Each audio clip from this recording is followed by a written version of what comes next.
Hello everyone and welcome back to this Introduction to Modeling with Cinema 4D. This is video number 5. I am your host, Carlo Diego, and in this video we're going to be recreating one of my favorite designers, or I should say couple of designers, Ray and Charles Eames's 1x1 storage unit. We're going to do the 1x1 because frankly it's a little easier to handle than the 3x2 in a video that's no longer than 15 minutes. And to create this, we're going to introduce two new tools, the Boole object and the cloner object. The cloner object can be found under MoGraph, and the Boole tool can be found under the modeling tools, or modeling objects, Boole. And I'll describe them as I go along, but just to give you some background on each, the cloner object basically creates clones of whatever object you throw into it. It's got a lot of different options and different attributes that you can change. I really recommend playing around with it after you watch this introduction video.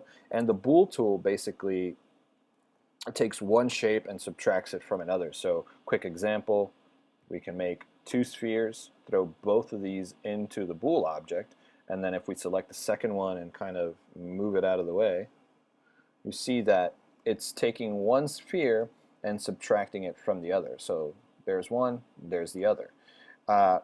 It's an extremely useful tool. It's got so many uses that I really couldn't even begin to describe all of them in this video. So I'm just going to go ahead and start trying to recreate this small table here to use it as an example. So I'm going to switch back to Cinema 4D and I'm going to start with a cube. Now this cube needs to be 3 by 60 by 3, and that's going to create the starting point of our leg. Now I'm going to add segments in Y. I'm going to do 10 segments, and you'll see if I turn on display garage shading with lines and I turn off my grid, it'll be a lot easier to see. You can see that I've added segments to the leg, so every 6 centimeters there's now an edge going all the way around, and that's going to be helpful once we start to add the booles to this, and you'll see that in just a moment. So I'm going to hold down Command, click and drag to make a copy, make this second one just a little taller, 62 should be fine, and I'm going to put both of these inside of a boole. So if you select both, you can throw them into the Boole object. And the second one, we actually want to go into the coordinate tab, and I want to change its coordinates on X and Z, 0.2, 0.2, and now we can see what's left behind. So the Boole object has taken one cube, the longer of the two, and subtracted it from the original, the shorter one. And it's created this very industrial kind of leg.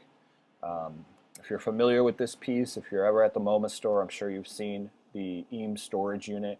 It's a very industrial feel, or it has a very industrial feel, I should say. And that's basically what we're going for. It's this galvanized metal kind of edge here.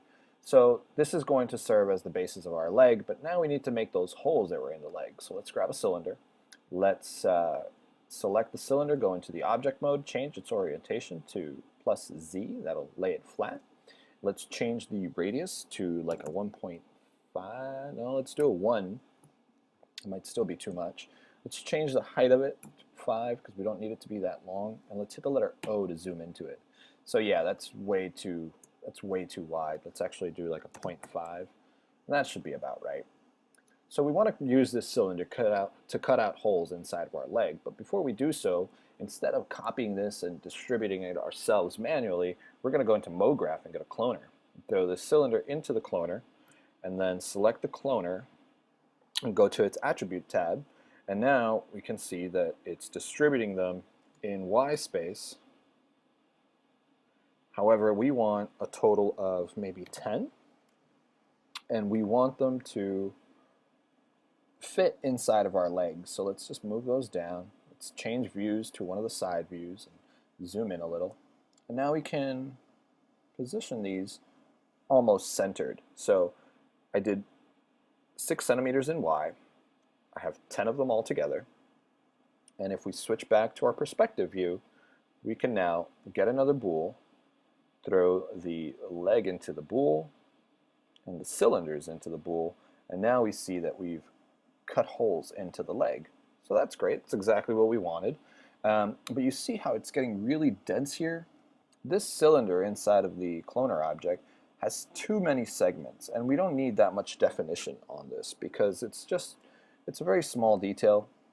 If we drop it down to 12, it lightens the load of the model quite a bit, and that's fine. That's all we really need.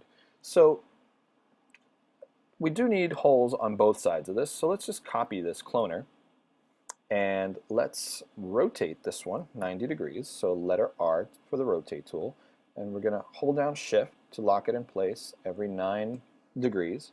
And so that allows us to create the holes on the other side. So that's perfect. Let's start naming some of these things. So let's call this leg. We'll call this CYL for cylinders. And we'll call this CYL.1. YL.1. Now we could get another bool and start dropping each of these into another bool, but I want to also introduce you to the connect object. So the bool tool really only recognizes two objects, the first and the second, that are thrown in there. If I add the third object into the bool, nothing happens, because after this first cylinder, it ignores whatever comes after. So if we go into the modeling menu and we get a connect object, let's just give ourselves some room here, we can take cylinder 1 and cylinder 2, drop those into the connect object, and the connect object we now use as B inside of our bool. Just go to our connect object and turn off welding. And now you'll see that it's treating the second cylinder, or the two cylinders, the two cloners, as one. So the leg is subtracting the connect object. And that allows us to create these two cuts without having to add another bool and starting to litter our object, our list of objects in the scene, with too many things. So now that we've got our leg done, let's just call this leg, and let's get another cloner. And we're going to use this cloner to make our 4 legs. Select the cloner, create a grid array, and that's way too many legs, so let's drop the Y count to 1 and the X to 2 and the Z to 2. So now we've got 4 legs for our table. Let's get a cube and let's change this to, oh, I don't know, let's do 40 centimeters in X, and let's do 60 in Z, and Y we'll just do 2 because we just need a tabletop basically. I'm going to turn on fillet to round that out a little, and I'm going to change it to, let's say, 0.2 and these subdivisions to 3. So now if we zoom in, we see that we've given it some rounded edges. If we switch to a top view, we can select the cloner, and using these orange dots we can bring the distribution of these legs in to match the table. Now you'll notice that all the cloners are kind of facing the same direction, which we don't want. We want these to kind of hug around the table. So what we need to do is take this cloner, hit the letter C to make it editable, and now we've got one leg. Each object is now editable, and we can rotate these independently from one another. So let's just rotate these so that they match the model, or the tabletop. And I'm going to take the last one and rotate. Oh, make sure you only rotate it in the one axis that you're meant to rotate it in. And we can now position these a little better. Let's do 2 at a time. So let's do 0 and 2 together, and 1 and 3 together. And now if we go to our perspective view, we can take the tabletop and move it up.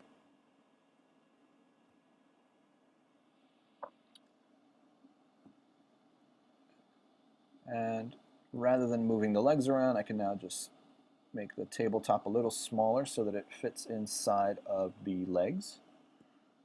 And you can use these orange squares again to resize it.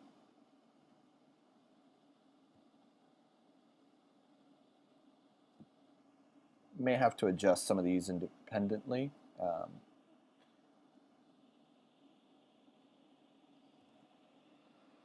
Okay, so there is our table.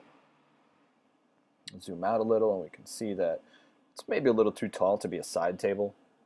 So we could actually hold down, select the cloner, hit the letter T, and scale them down if we wanted to.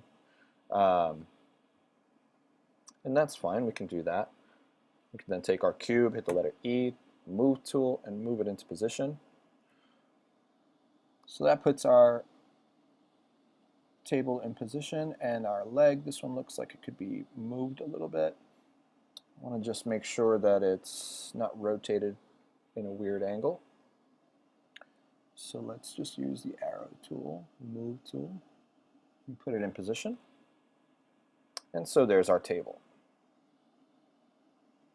So Command R, and there's our table. So a couple other things that we can add to this is we can hold down Command to make a copy of the cube and kind of give it a lower shelf. That'll make it look a little bit better. Another thing that we can do is add some screws around this. So if we take a oil tank, let's zoom out a bit, and let's make this much, much smaller. Let's change the radius to 0.5, the height to just 1, and the height segments can be 1 as well. Zoom into that, hit the letter O. Whoops. Cap height, let's undo that. Let's hit the letter O to zoom into it. Let's change this cap height to, let's say, 0.1. So now we've got our starting point for a screw, but we need something to cut into it to make it look like a screw. So let's grab a cube. Let's make this much, much smaller. Let's do 0.5, 0.5, 0.5. And if we move it up, we can see that we've got a cube. Now, I'm going to extend it out and make it narrower. Push it down a little bit more. And if we get a bool object and drop the cube and the oil tank into it, oh, let's change the order of these. Select the oil tank, move it up above the cube, and now you've got a really very basic screw. So let's call this screw and zoom out. And now we can take this screw and position it on the outside. Let's rotate it 90 degrees. Let's close that up. Let's close that up. Let's call these shelves. Let's just group them. And now with this screw, if we use the move tool, we can put it in position. So wherever this intersects, we want to put a screw. I'm going to go out and go into the front view and zoom in. Oh. Zoom out a little. My computer just went a little crazy on me. So let's zoom out. Let's make a copy of this and move it up to the top. Let's take both of those screws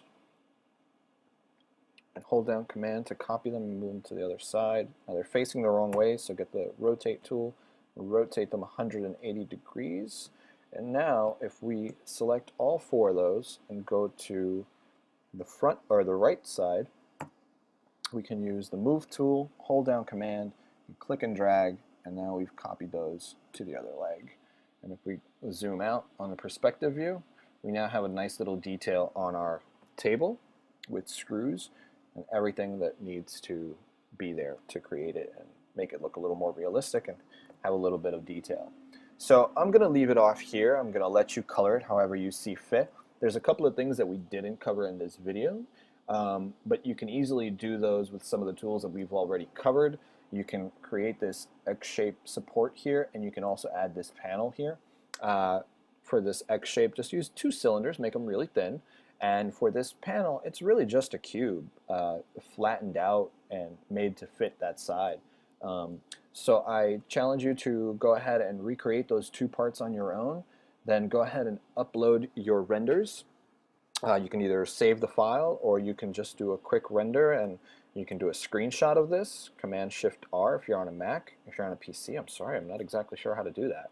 But in one of the next videos that's coming up shortly, we'll be covering the render settings and how to render this out and save it. So I recommend that you play around with this, add some colors to it, add some textures to this, and I'll see you guys in the next video. Bye!